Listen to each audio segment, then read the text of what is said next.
Ele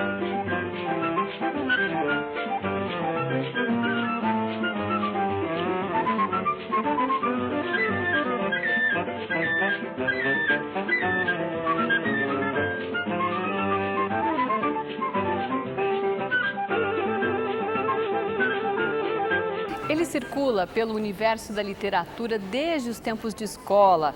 É imortal da Academia Paranaense de Letras desde 2005.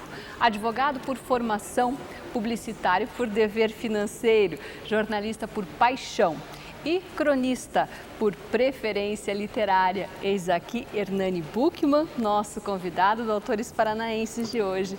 Bem-vindo ao Autores Paranaenses, Hernani. Muito obrigado, Simone. Obrigado pela oportunidade. Então, hoje nós vamos falar aqui sobre o homem com dois lados esquerdos. Sou eu. Essa... Sou eu. Canhoto. Isso aqui, canhoto. E isso é uma caricatura minha, né? Uma caricatura feita pela Vera Andrion. Uma caricatura claramente com inspiração de Pablo Picasso. E esse é um livro de crônicas em que eu revelo muito essa minha faceta de ser um desastrado com as duas mãos, né? E é algo que me acompanha desde garoto. Eu tenho muito pouca coordenação motora e com isso, além de ser míope, com isso tudo eu passei a vida derrubando coisas, tropeçando. E o livro conta uma série dessas desventuras, sempre num tom bem-humorado, né? Eu não consigo escrever de uma forma mal-humorada. A escrita, para mim, ela precisa ter um quê de ironia, às vezes descambando até para um sarcasmo mais rasgado, mas eu acho que a minha escrita precisa ter esse traço, porque eu sou uma pessoa também assim, né? Uma pessoa bem-humorada, de uma maneira geral, né? Tem certos momentos que ninguém consegue ser bem-humorado, mas assim, 90% do tempo eu sou uma pessoa com uma visão assim, bem-humorada da vida. Até porque não me levo muito a sério. Isso está aqui nos seus livros. Está bem escrito. Ele está ao longo dessa trajetória literária, já desde os primeiros livros, ou você foi descobrindo esse traço? Não, eu já desde as primeiras redações, eu tive uma vantagem. Eu tive como professor de literatura o Paulo Leminski. Então, eu nas redações, eu sempre redações como trabalho de escola, eu sempre procurei colocar um pouco desse lado bem-humorado. Agora, claro que eu fui aprimorando o estilo ao longo do tempo, né? E muito também influenciado por alguns autores que são cronistas eméritos da literatura brasileira. O caso de Rubem Braga e o caso de Nelson Rodrigues, principalmente esses dois que para mim são os dois melhores cronistas que nós já tivemos. Por serem textos relativamente curtos, para aprender o leitor, não é mais difícil? É mais difícil, porque o leitor ele termina a narrativa a cada 2 páginas, né? E ele precisa iniciar uma nova narrativa. Então, o tempo que um escritor de uma ficção mais longa, de um romance, por exemplo, leva para prender o leitor nas primeiras 20, 30 ou 40 páginas, nós já estamos aí na 10ª ou 15ª crônica. Então, o leitor precisa ser aprisionado pelo texto já desde a primeira das crônicas para dar a ele uma visão geral do que vem em frente, ou do que vem pela frente. E por isso você não pode, na crônica, perder a mão. Você é preciso ter essa capacidade de segurar o leitor a cada página ao longo do livro. Claro que todas as crônicas, elas passam pelo jornal. E crônica é um gênero literário que surgiu do jornal. E por isso ela permite você transitar, flutuar entre os pequenos aspectos que você pega na vida cotidiana, como em algumas ficções curtas, que você pode fazer um conto de 1,5 página, 2 páginas. Quer dizer, uma crônica deve ficar aí em torno de 3.000 caracteres, mais ou menos. Essa pegada de quantidade, de tempo, você tem de sobra? Sim, isso é o próprio exercício da profissão ao longo do tempo, né? Eu escrevo crônicas em jornais e revistas há pelo menos 40 anos. Então, ao longo do tempo, fui aprimorando isso. E hoje, o que eu faço, eu edito uma última página na revista da Ordem dos Advogados, que é a página de Pitoresco na Advocacia, em que ali eu até tenho um pouco mais de liberdade, posso fazer crônicas até mais curtas, mas eu tenho como disse você, essa pegada do tamanho. Isso é algo natural. Ao longo do tempo, você já termina, já dá o ponto final num número de caracteres muito próximo do exigido. E geralmente os seus textos saem logo de primeira ou você revisa, deixa as coisas na gaveta para depois revisitar ou não? São duas coisas diferentes que acontecem comigo. Primeiro, as crônicas sempre exigiram prazo, assim como as petições que eu comecei a minha vida trabalhando no escritório de advocacia, minha vida profissional, eu sempre lidei com prazos e lutei com os prazos, né? Advogado vive por conta de prazo. E o jornalista também, né? Você é obrigado a fechar um jornal todo dia, ou fechar a revista a cada 15 dias. Então eu me acostumei a escrever mentalmente, né? Como eu circulo muito em diversos empregos, em diversos ofícios, eu passo nesse período de movimentação de um lado para outro, já preparando textos. Eu preciso escrever uma crônica assim, vou ver o que eu escrevo. Então, às vezes escrevo de noite com a luz apagada. Ah, é? Sim, escrevo mentalmente antes de dormir e depois tenho que me lembrar na manhã seguinte. Mas ao longo do tempo você aprimora isso. É um processo solitário escrever? É um processo solitário. Eu não consigo escrever em dupla, por exemplo. Acho muito difícil um escritor escrever em dupla. Você precisa ter a solidão, você com o seu cérebro. Para ganhar pluralidade, precisa estar ali, precisa estar singular primeiro. Exatamente. E ao longo da sua vida também, teve alguma inspiração a mais na vida pessoal que acabou contando, que acabou entrando? Personagens de um livro que passaram para outros livros? Tem um pouco isso também. Como eu te disse, tenho duas formas de trabalhar, né? Uma dessa é a criação da crônica. Quando você me perguntou se eu deixo alguma coisa na gaveta, eu tenho um livro na gaveta. Tenho 60.000 caracteres escritos de um livro que ele está terminei a primeira parte. E eu preciso escrever pelo menos mais uns 60.000 caracteres com a segunda parte, que está totalmente na minha cabeça. Mas eu tenho tido muita dificuldade de tempo para fazer isso, né? Eu tenho, as exigências profissionais são palestras que eu preciso dar, coisas que têm me tomado, inclusive os finais de semana. Por isso tem sido difícil terminar.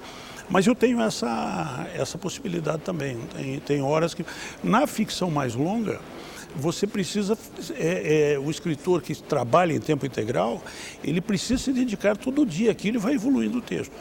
No meu caso, eu preciso esperar um momento de férias para poder fazer. Mas é o caso de muitos escritores paranaenses aqui também, né? Que não sobrevivem da literatura. Quer dizer, a literatura, para mim, é claramente um hobby, né? É uma diversão. Mas sempre acabou sendo um objetivo de vida ou não? Sempre foi? Olha, viver de escrever foi tudo o que eu quis desde garoto, né? E recebi a minha primeira máquina de escrever de presente do meu pai quando eu tinha 20 anos. Mas já vinha escrevendo, né? Escrevia à mão, o que para mim é uma dificuldade, que eu tenho uma letra muito ruim. E aí passei a escrever à máquina e comecei a trabalhar em rádio, jornal. Isso foi uma evolução natural. E por ser um imortal da Academia Paranaense de Letras e ter esse contato com outros escritores, como você avalia a nossa produção aqui no estado? Olha, nós temos uma produção cada dia mais rica no Paraná. Durante muito tempo nós ficamos reduzidos a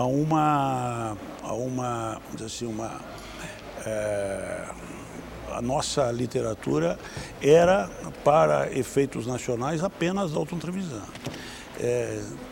Porque só o Dalton tinha essa abrangência nacional. E o Dalton também é um grande cronista, um dos melhores cronistas brasileiros de todos os tempos. Além da ficção, ele tem crônicas excepcionais. E depois nós passamos a ter outros escritores que passaram a ter também passaram a ser uma referência no país. Hoje eu cito, né, Domingos Pellegrini, belo escritor, muito meu amigo, eu posso dizer sem nenhum pudor e totalmente parcial. É um dos melhores escritores brasileiros. O Cristóvão Teza. Passou por aqui já. Passou por aqui já, que é também um brilhante cronista.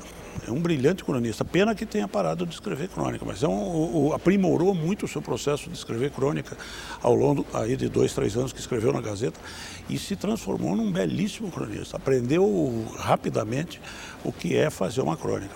Temos Dante Mendonça, temos dos falecidos ainda, dois que eu preciso citar, além do Paulo Leminski, Jamil Snege e Manuel Carlos Caran. Ainda temos aí Miguel Sanches, Laurentino Gomes é um dos maiores escritores do Brasil na história do Brasil, nesse tema específico, e um brilhante jornalista também. Hoje o Paraná está muito bem servido. Dentro da academia nós ainda temos romancistas, temos o Guido Viaro, temos outros escritores que fazem também acontecer esse movimento da academia. O Nilson Monteiro é outro exemplo. Temos poetas como Adélia Maria. A academia ela é formada por 40 escritores de diferentes gêneros, né?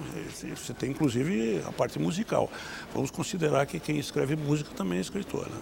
Então nós temos uma cadeira que é ocupada hoje pelo maestro Paulo Torres, nós temos cadeiras de cientistas, temos lá a Clotilde Germiniani, que é cientista, a Cecília Helm, que é antropóloga. Temos uma variedade muito grande, abrangendo todos os tipos de escrita. Essa sua boa memória para nomes, ela está aqui também no livro, Sociedade dos Amigos Idos, tem muitos nomes sendo citados aqui. Livro, vamos então terminar falando sobre essa dica de leitura? Vamos lá. O Homem com Dois Lados Esquerdos, você encontra no Sebo Capricho, que vende livros novos a preço de sebo, e o Homem com Dois Lados Esquerdos está à venda lá. Eu retirei ele das livrarias exatamente porque acho que ali no Capricho sou mais valorizado. Mas é um último lançamento, de 2013, e é um livro do qual eu gosto muito. Dos meus livros, talvez seja um dos 3 que eu mais gosto. Dividido em 3 partes, ele? Também dividido em 3 partes. Tem a primeira parte, Enquanto Caminho, crônicas que fui pensando enquanto dava minhas caminhadas matinais. Tem uma outra parte que é onde eu conto crônicas mais memorialísticas, dizer assim, e a terceira, Sociedade dos Amigos Idos, que são textos em homenagem a uma série de amigos que já perdi.